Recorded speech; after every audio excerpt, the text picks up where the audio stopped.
I'll tell you who's the real f***ing deal. Moses Itauma.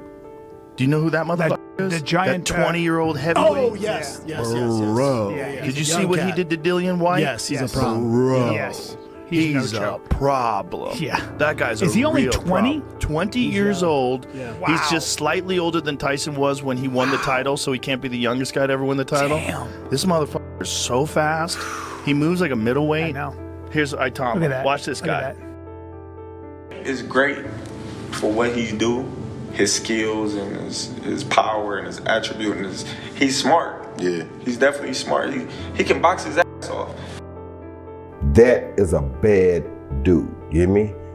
That is a bad dude. You understand me? They don't give him credit because we don't see him that much.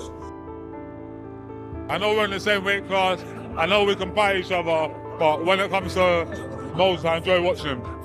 He just seems to dominate throughout, sharp, accurate, doesn't waste any. Yeah, he had him on the back foot from the very beginning because he's a hard, sharp puncher and he's very clever. So he puts punches in the right place, and he's so quick to change from head to body, which makes him very, very dangerous.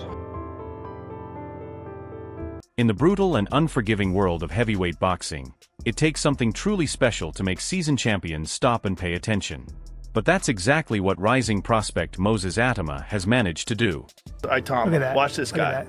That's that Samoan or whatever it is. Bro, look at the skill. It's the skill, the movement back and Dylan forth. White's no joke either. Dylan White's no joke. Look at this. It'd be nice if he said his name right. It's Dillian, but Dillian, it's yeah. all right. Bro, he tuned this guy up. One round, man. I mean, again, Whyte is past his prime. He's also gotten beat up. White's gotten. Yeah, sure. Tyson Fury beat him up. A lot of guys But beat this him is up. the But test still, you want for this young contender. It's the way he did it. He Yes. did it like, I'm a world champion. Mop the floor with him. Yeah, Didn't like, Deontay Wilder start him as well? I think he's a good kid. I've said in the past that I think he can be a champion, and I do think, just like I said with Jared Anderson, I think Jared and Moses are very, very both good fighters. However, there's a lot of temptation. There's a lot of stuff outside of boxing that makes fighters not achieve what they should have done. And it's the same old story, if I woulda, shoulda, coulda. If I didn't get involved with these people, if I didn't go out and drink, if I didn't get involved with this, that and the other, then I would have, if I woulda, shoulda, coulda. That's why I can sit here today and say I always wanted to not be a woulda, shoulda, coulda guy. I am the guy who did everything he could. And they're only starting off a career, so if they can stay on the right path and away from all the idiots, away from the women, away from the drunken nights, away from all the cranks, then I believe both of them can go on and win world. Adam Smith was brutally honest following Moses Itauma's knockout victory over Jermaine Franklin, admitting that the finish was devastating and sent a clear message. Itauma became the first fighter to stop Franklin, leaving everyone at ringside stunned and strengthening the belief that the young heavyweight is quickly becoming a serious threat. I don't think there's been a better Magnificent Seven than tonight. What a night. What a really good show.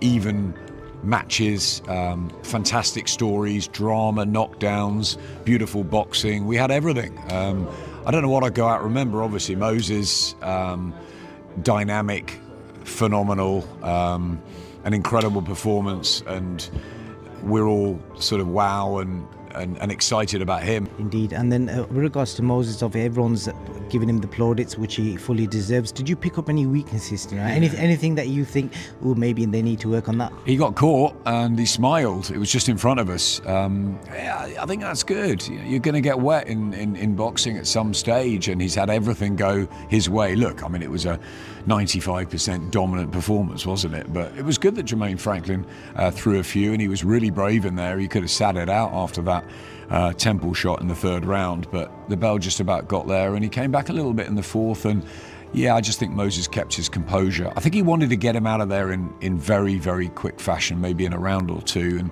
he got back to the corner and Ben just calmed him down and he got back to the game plan. I thought he worked the body brilliantly. He feinted fantastically tonight. I thought he was very aggressive. He stood in front of him. I think he wanted to make that statement, but I didn't see the uppercut coming, so I'm sure Jermaine Franklin or his team didn't either.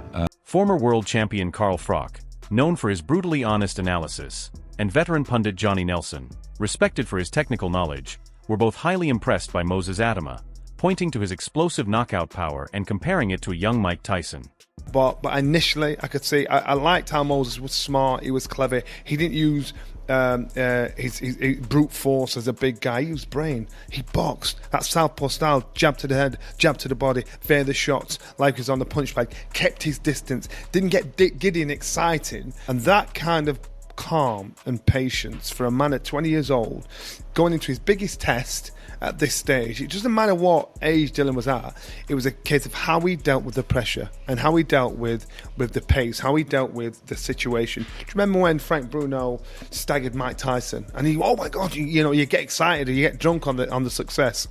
None of that from Moses. Moses was cool. And so that probably would have happened at some point, because he showed initially in that first minute, he just had it all going for him in the right way. Nelson emphasized that most fighters would struggle under such pressure, while Frock praised Moses for approaching the fight with a level of maturity beyond his years. That composure, combined with his raw knockout power, made both analysts see flashes of Tyson's ferocity in him, creating a rare combination in today's heavyweight division. That style, what you saw from Moses, but Moses' style, his youth, his pace, his IQ was spot on. You couldn't at that stage was spot on.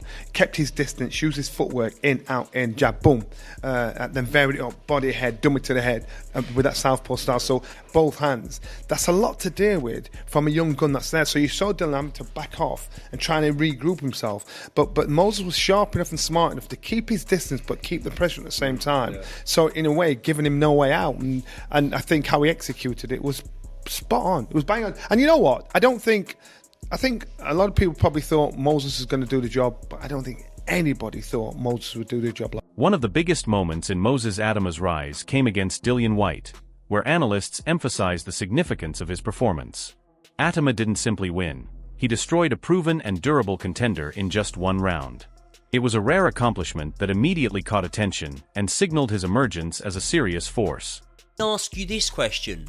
Who's ever done that to Dillian Whyte before? The answer's no one. Because 10 years ago, when Dillian Whyte had about 1,000 less miles on the clock, AJ had him in all kinds of trouble in the first round. But Dillian survived. He came through and he lasted until the 7th with Anthony Joshua. I think Tyson Fury took 6 to take out Dillian Whyte, and Povetkin did him in 5, but Dillian Whyte did avenge that loss. So it's fair to say that although we've seen Dillian Whyte beaten and knock spark out, this is the quickest we have ever seen it done. And that's why I don't want to take anything away from Moses Itauma and say, oh, well, it was always going to happen. And yes, many pundits did predict this to happen. But I'm happy to sit here and personally say that I didn't think it was going to happen, not in one round. Analysts emphasized that Dillian Whyte was neither out of shape nor past his prime when he faced Moses Itauma.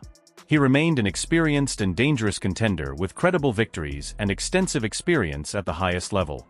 Really felt like we were going to get a showing out of the body snatcher, and despite me not feeling like he was going to win the fight, I did think we would see enough from him to show that he still has a little bit more to offer in this heavyweight division. And there is still a question there of whether he does or not, because many of the pundits that you'll see at the moment are saying that Dillian Whyte should retire, but they're not saying the same about Derek Chisora. They're not saying the same about plenty of fighters. And they did say the same about Joseph Parker after Joe Joyce beat him. So I wouldn't be so quick to write him off. But at the pinnacle of the heavyweight division, not anymore for Dillian Whyte, in my opinion. But that doesn't mean that the body snatcher can't still be in fun fights. And hopefully in more fun build-ups, because this one was a little bit dull, and a lot of people were saying that it's because Dillian's scared, he's rocked up, he's not confident. Derek Chisora emphasized that Itauma's age can be misleading.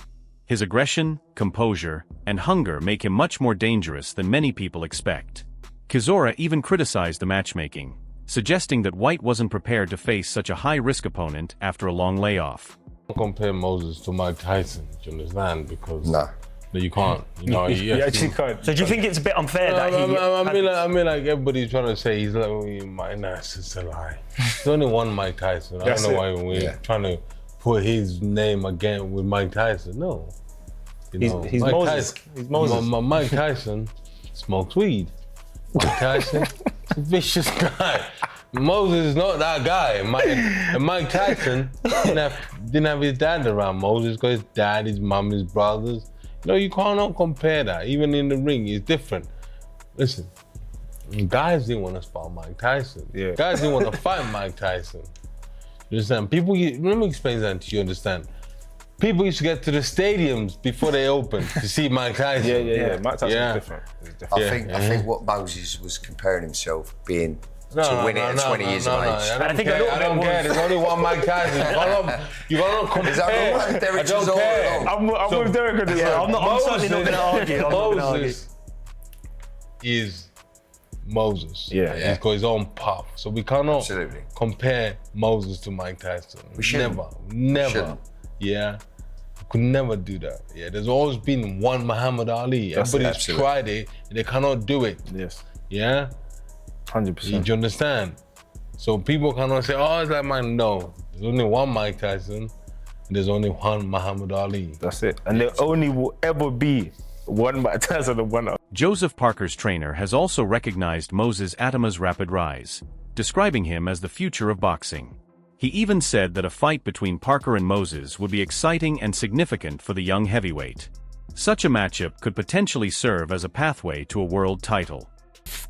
Moses Itauma is as good as we all think he is. He wins the fight, and he wins it in fashion. Yeah, Moses Itauma, it's almost like they're picking opponents for him already. One of the opponents that has been at least earmarked for Moses this year maybe is Joseph Parker. Let's hear from Joseph Parker's manager and trainer, Andy Lee. This is what he had to say about a potential Joseph Parker versus Moses Itauma showdown. For me, Moses is the future of the heavyweight division. For Moses, it's a risky fight. For Joe, it's a risky fight because there's no upside to beat Moses for Joe. There is. He's building his name. He's significant heavyweight now, Moses, but he's an up and coming guy. And Joe's already at the top. Moses Itauma versus Joseph Parker. Of course, I think Joseph Parker is the interim champion. Moses is number one. That title becomes vacant. That's how that fight happens. Yeah. That title, Alexander Usyk decides he doesn't want to go in against Joseph Parker because that's the next fight that's been ordered, mandated by the WBO. He relinquishes that title. Then it's a must-happen fight because it's a case of Moses Itauma getting the opportunity against Joseph Parker with the world title on the line. So you think that's enough temptation for me to go right now because there's a lot of people talking about don't go too soon and all that, but when you get those sort of opportunities, maybe that is the right fight. I mean, I don't know where you're at on that, Simon, but I think... ready for a Joseph Parker? I mean, yeah, if he's number one in the division, the validity of that fight for both fighters sits up on the fact that if the belt's stripped away from Alexander Usyk, which we think it will because he'll vacate and not take the fight against Joe Parker. Moses Itauma built a strong foundation well before turning professional. As an amateur, he remained unbeaten with 24 victories and 11 stoppages, winning gold medals at school, junior, youth European, and world levels, which showed the early development of his skill set. Even at 18, observers noticed how polished his footwork, defense, and clean combinations were, reflecting years of disciplined training and ring experience. That background helped shape him into a composed and calculated boxer who was ready for the professional ranks earlier than most. His early dedication created the foundation for his rapid rise, as he now fights with the confidence and precision of far more experienced competitors. How many amateur fights he'd had. For someone who looked so polished and was turning pro so young, bear in mind he'd only just turned 18 at the time, right? This is 2 years ago, 3 years ago now. I really wanted to know how many amateur fights he had to look as polished as he did. And in that interview, he told me it was something like 22, 23 amateur fights, which is really, it's quite a low amount. It was a bit of a kind of land when he said it. I remember at the time thinking, huh? And then obviously you're interviewing, so you want to try and get the next question. You don't want to be just stopped in your tracks, but it genuinely nearly did stop me in my tracks, given how polished he looked and how good he looked. You know, I was thinking, yikes, that's actually a bit of a strange one for someone to look that polished in such short of a